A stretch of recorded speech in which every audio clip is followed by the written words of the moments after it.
और जिसके खेवनहार मेरे राम जी हैं उसकी नैया कभी डूब नहीं सकती।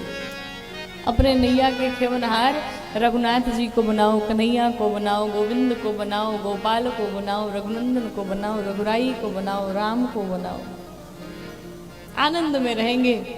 और सुतीक्ष्ण जी ने भी यही किया, विश्वास के साथ भगवान को बुलाया।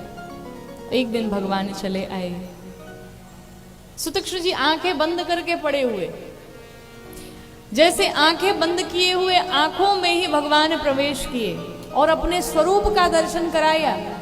सुतीक्ष्ण जी भयभीत हो गए, तुरंत आंखें खोले और जैसे सामने देखा तो रघुनाथ जी साक्षात खड़े हैं। रघुनाथ जी को प्रणाम किया। रघुनाथ जी कहते वरदान मांगो, आपको क्या चाहिए? सुतीक्ष्ण जी कहते प्रभु आप जिस स्वरूप में है ना, तीनों मेरे हृदय में विराजमान होइए। कहा ठीक है। भगवान उसी वलकल वस्त्र में सुतीक्ष्ण जी को आशीर्वाद देते हैं कि हम इसी स्वरूप में आपके हृदय में विराजमान होंगे। लेकिन फिर सुतीक्ष्ण जी ने सोचा कि भगवान तो सिर्फ 14 वर्ष के लिए इस स्वरूप में है, यानी 14 वर्ष बाद ये गायब हो जाएंगे। कहा प्रभु पहले वाला जो वरदान था वो कैंसिल करिए, अब हमको दूसरा चाहिए, चेंज करिए। अच्छा दूसरे में क्या चाहिए? कहा जो स्वरूप में अयोध्या में राजा के स्वरूप में विराजमान होंगे आप, उस स्वरूप में मेरे हृदय में विराजमान होइए। भगवान ने कहा एवमस्तु, ऐसा ही होगा। आशीर्वाद दिया। सुतीक्ष्ण जी कहते सरकार थोड़ा सा और एक और वरदान चाहिए। कहा क्या? कहा जब आप तीनों विराजमान हो ना तो कैसे? कहा कैसे? कहा मेरे हृदय में धनुष बाण लेकर के विराजमान होना।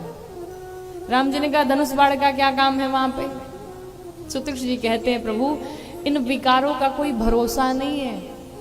काम, क्रोध, लोभ, मद, मोह, मत्सर, ये सारे विकार बड़े परेशान करते हैं। अगर क्षण भर के लिए भी मेरे मन में ये विकार आए ना तो धनुष बाण लिए रहेंगे, तुरंत मार डालेंगे। इसलिए धनुष बाण लेकर के विराजमान हुई है। भगवान ने आशीष दिया। अब सुतीक्ष्ण जी कहते सरकार एक बात कहें। कहिए। थोड़ी दूर आगे जाएंगे तो बड़े अद्भुत संत हैं अगस्त्य ऋषि, हमारे गुरु जी हैं, चल के थोड़ा उनको भी दर्शन दे आइए। राम जी तो जानते ही थे कि हमको पानी में महाराज फेंक दिए थे और इसीलिए ले जाना चाहते हैं। राम जी ने कहा नहीं नहीं हम बाईपास पकड़ के जा रहे हैं। सुतीक्ष्ण जी ने कहा सरकार कृपा करिए एक बार कुटिया की तरफ दर्शन दीजिए। भगवान को लेकर के अगस्त्य ऋषि के आश्रम में पहुंचे। अगस्त्य ऋषि आए, बड़ा ही सत्कार किया भगवान का।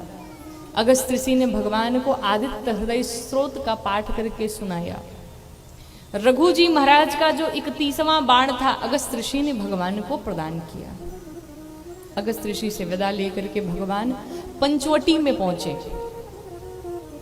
पंचवटी में भगवान जाकर के विराजमान हुए, रहने लगे वहां पर। एक दिन लक्ष्मण जी से वार्ता होती है।